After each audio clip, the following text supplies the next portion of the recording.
The bus came by and I got on. That's when it all began. Good morning, folks. It's Carpo in the morning state, the garage hole. It's about 5:50 a.m. Got up about an hour ago. Got the day going, got ready, and now I'm just sitting here sipping my coffee. And that line popped into my head that I just was singing. I'm sure that most people probably aren't even familiar that it's a line from a song, so I'll repeat it. It's the bus came by and I got on. That's when it all began. That was a song, the other one. The lyrics were sung by Bob Weir from the Grateful Dead, and he's talking about the further bus, and he's talking about he's talking about Ken Kesey and the Merry Pranksters and their buddy Cassidy, who was often driving the bus. And the Grateful Dead sung a song about him called Cassidy, aptly named.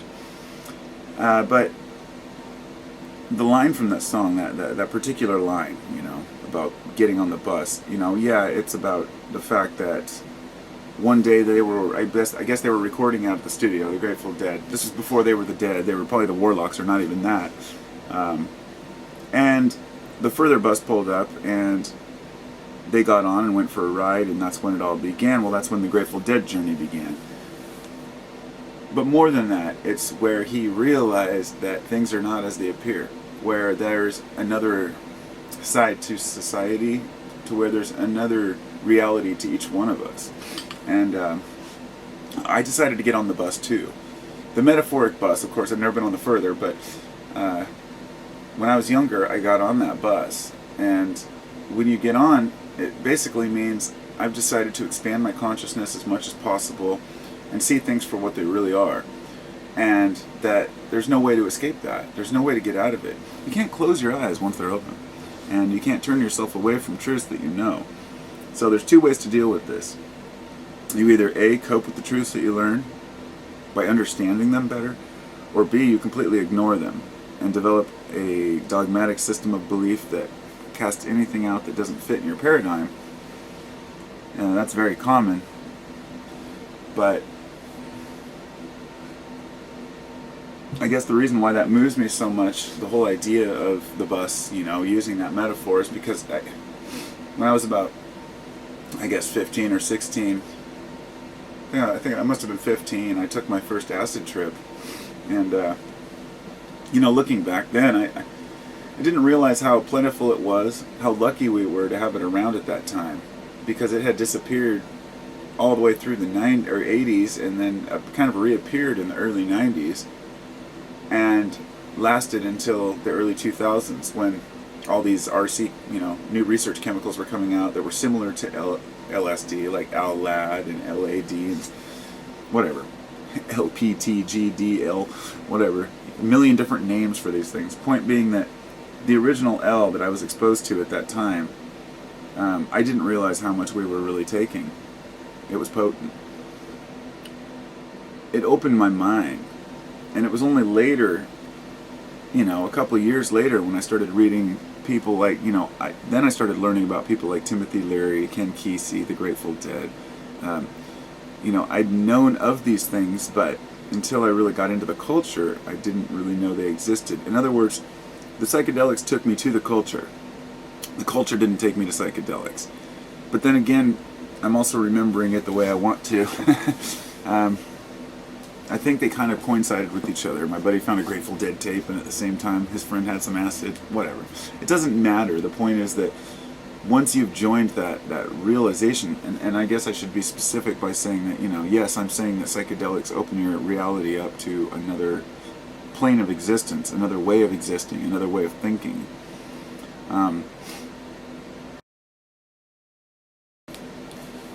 Well, I ran out of space on that video, so I'm just going to go ahead and add this as part 2. I may or may not put them together. I've had folks ask me if they think that a psychedelic experience could be something more, nothing more than just a mental state, or a delusion. In other words, that the connections that are made, or the realizations that one thinks that they're making, could be nothing more than delusions, because once you're sober, these things can't be reconciled. They're things that basically people believe may only make sense when you're high. With psychedelics, it's not quite that way. Certain herbs and certain dream-like states that people have had through other trances and other means, these can be very meaningful when you're in them, and then when you come out, they just don't make sense at all. A DMT trip can be very meaningful when you're in there, but when you come back, you don't remember it, or it doesn't have as much meaning as you might want, because it's not as long-lived. But it's also like a rocket blast, you know. It's like you're not able to really aptly attain any information. But when it comes to taking a moderate dose of psychedelics like LSD or psilocybin, it allows your body to slowly morph into, I call it the chrysalis, when my body goes through a state about from 45 minutes to about an hour and a half after I take something, where I just kind of like sit there and allow my body to, I should say, my perceptions and my state to change, my altered state. And at this point I can start to understand things more clear, and it's just a phenomenal thing. It's I guess, to put psychedelics bluntly, well, I was a major supporter of psychedelics when I was younger, and I said everybody should take them. And to this day, I still believe that mushrooms could benefit a majority of people if they tried them. But I no longer recommend that people should all take psychedelics, because some people just can't handle it. I mean, I'm talking, I'm obviously omitting the people who already have mental illnesses, or are likely to be schizophrenic, or have extreme depression, or anger problems, or any of these things. You know, psychedelics may help or may hurt them depending on how they use them. I guess it all comes back to like somebody said earlier on a video I made yesterday about kratom. Said that kratom vendors should let people know that kratom is addictive, and I agree with that. But at the same time, realize, and I'm using this as a metaphor, that the psychedelic dealers never told us, hey, you might jump off a bridge or you might hurt yourself. And they sure as hell didn't say, hey, you might have a bad trip on this, and might ruin your day. But that's because it's up to the individual to do the research on what they're taking. And when we were young, we didn't have the internet to go flip through. I couldn't just go look something up and say, okay, this is the likelihood of this, and this is what people's experiences are. There were no books on trip reports. There was no Erowid. So we were basically just eating little tabs of paper and hoping for the best. I didn't discover mushrooms until later, but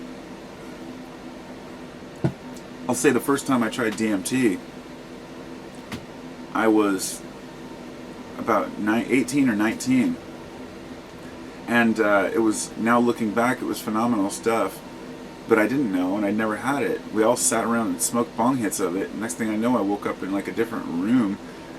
We were just gone, but I wasn't told, hey, this is a glimpse of another dimension, or this is another reality, or anything like that. It's just like, here, smoke this, it gets you high, you know.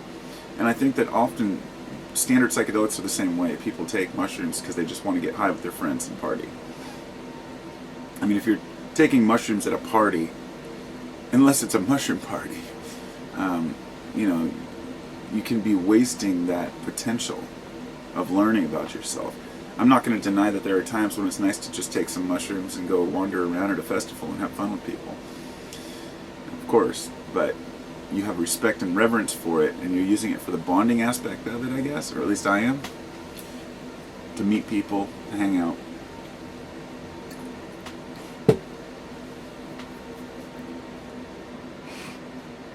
When I first started this video, you know, I was going to title it "The Bus Came By and I Got On," and I never intended to talk about psychedelics, really, or drugs at all. It was just about a way of life and a way of thinking. But the drugs came up first, because those were what kind of triggered many of my thinking patterns as far as understanding that the world is not as it appears. But really the point I wanted to convey was, when you get on the bus, it's not just drug related. It's seeing society for what it is. It's seeing the image. It's seeing the illusion. But moving forward, you have to learn to accept it too. I meet a lot of folks who are really angry with the system, and all they want to do is change it or eliminate it completely. I mean, there are big movements right now to eliminate money, to eliminate government. And all these are great notions, but do you have anything to put in its place? I mean, we have to look at the world as it is. Look at the reality of where we live. We can't just say, okay, wait, we made mistakes. All right, every country agree. All right, we're just going to stop using money. Yeah, okay, you stop using money. Okay, you too. Okay, now we're just going to barter for everything and be fair and honest with one another. Okay, that's working out great. Okay, now we're just going to spread the money around equally and everybody's going to have an equal share. All right, great. Well, not the money, but the resources. Okay, now who's going to step up to the plate and make the new machine? Who's going to make the new invention? Who's going to do the, who's going to work harder than the group? Who's going to be the innovator and the creator when there's no incentive to do so? It's unfortunate that money is incentive for people because money buys products, and it's not the money itself. It's never been the money. It's always been what the money can buy. And this is why money itself is not evil. That is the most preposterous notion ever. When I was young, I catch myself saying that, and I thought, how can money be evil? Money is just a neutral piece of paper. I mean, people might be evil, or people might act evil, or money might make people do evil things. But money is not evil, and it's not the root of all evil either. It's excess and greed that is the root of evil. And even then, you're affixing a name, evil, to greed, as if people who want more are evil or greed is evil, when it's not, because sometimes people wanting more is what gives them the motivation to work harder for it. I mean, if you look back in history at many of the most famous people, they're not just famous because of who they were, they're famous because of what they did. The actions they took or the decisions that they made. We're way preoccupied with who's related to who, or, rather than people's individual accomplishments. Well, let me give you an example, I guess. Just the other day, when I was ordering some stuff on eBay, I came across these acid art. They're blotter art. Sheets of LSD blotter paper, or what would have been used for dipping LSD. Basically, it's just a piece of blotter paper that somebody stamped with a print, with a perforator, and printed with cool designs that remind us of the 60s, whether it be Albert Hoffman, the inventor of LSD, or Grateful Dead, or whatever. They're made to look like 900 hits of acid. And they cost about $20 each. And I bought one just because. It has 9 different designs on it that were all like sheets of acid types back in the day, and I thought it'd be cool to frame it. And it says, signed by Zane Kesey. And I asked myself, who the fuck is Zane Kesey? I know who Ken Kesey is, but who's Zane Kesey? It must be his son, right? Why the hell do I care if he signed anything? But before I got, scoffing about it, I went online and did a little research. I found a video about Zane Kesey, and he seems like a nice guy. He's an older guy, because his father was Ken Kesey, so, at this point, Zane's, I don't know, probably in his 50s or so. Seems like a good-hearted guy. I saw one interview with him with the Further bus, the bus I was talking about at the beginning. And the only comment on the page was a guy who said, yeah, I sent Zane Kesey a letter asking if he would mind that we christen the name of our new bus the Mo Further, which was like a little bus that they had, and they wanted to call it the Mo Further. And he said that Zane and I don't know if this is true, he said that Zane threatened a lawsuit if they called their bus that. And I thought, wow, that goes against everything that the Dead were about. They didn't give a shit if people licensed their stuff or anything. Of course, I'm not saying that the Further has to follow the pattern of the Dead, but it's just, my point is that this person's getting recognition because of what his father did. Just like George Bush Jr. got elected because of what his father did. If George Bush Sr. was never in office, you think Jr. would have had a chance in hell? No way. So I know that this seems scattered. I'm talking about politics, I'm talking about drugs, I'm talking about the Grateful Dead. It's that people should be remembered and have notoriety for what they've done, not who they are. And who they are should be important because of what they've done.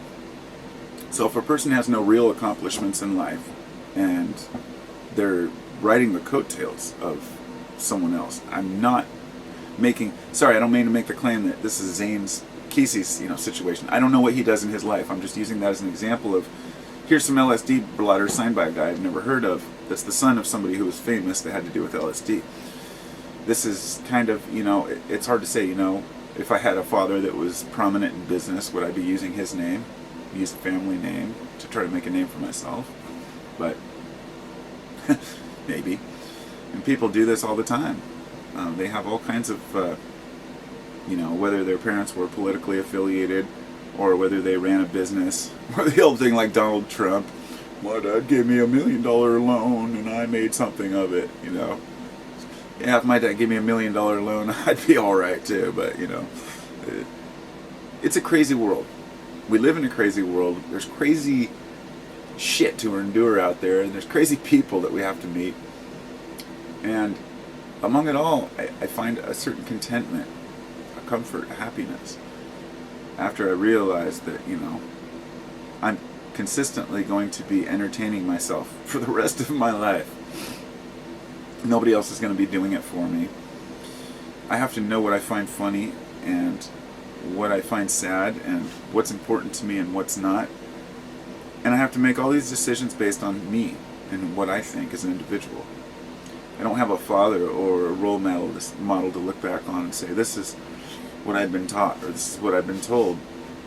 The closest thing I have to a role model is like Manly P. Hall. Great man. A lot of great information, but at the same time he's dry and boring, and he said that heavy metal music causes people to, do bad things, and that druggies are bad people, and not bad people, but marijuana is a scourge, and all these things, Everybody has their opinions. You might agree with 99% of what they say, but they have their opinions, and whether or not you agree with that is completely up to you. That's what makes being an individual so awesome. The ability to make a decision based on what we think is proper and honest and fair, and having the faculties to know that if that decision is poor, our bodies will often tell us. If we choose to hurt somebody or harm someone in the process of gaining something, this guilt will creep in, assuming you're not a sociopath. And it's just this inherent thing, this knowledge that we have of what we're doing and whether it's right or wrong. I've been trying to follow the right path for so long. Only time will tell if I've done that correctly or not. But I got on the bus. I made that choice.